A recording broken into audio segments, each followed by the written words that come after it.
I challenge you, let us not challenge God. Huwag nating subukan ng Diyos.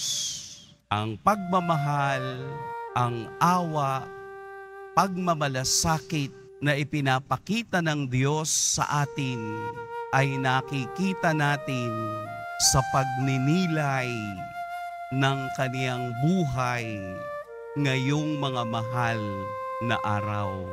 Mahal na araw, kaya tinawag nating mahal dahil mahal na mahal na mahal na mahal tayo ng Diyos.